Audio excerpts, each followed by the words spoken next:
नमस्कार विद्यार्थी मित्रांनो, हवामान बदल कामगिरी निर्देशांक म्हणजे क्लायमेट चेंज परफॉर्मन्स इंडेक्स 2026 मध्ये भारत 23व्या क्रमांकावरती पोहोचला आहे। हा निर्देशांक मागील वर्षाच्या तुलनेत 13 स्थानांनी खाली आलेला आहे। घसरण्याचं मुख्य कारण म्हणजे कोळशावरील अवलंबित आणि राष्ट्रीय स्तरावरती कोळसा उत्सर्जन थांबवण्याची अंतिम मुदत निश्चित नसल्यामुळे हे स्थान कमी झाले।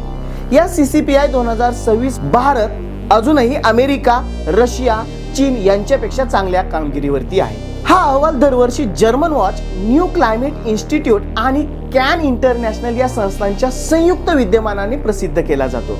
हा निर्देशांक जागतिक हरितगृह वायू उत्सर्जन कमी करण्याच्या संदर्भात 63 देश आणि युरोपीय युनियनच्या कामगिरीचं मूल्यांकन करतो। हवामान बदल कामगिरी निर्देशांकात 2026 मध्ये डेन्मार्क 4थ्या क्रमांकावरती आहे।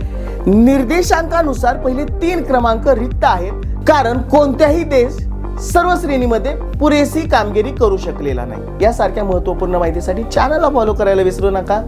धन्यवाद।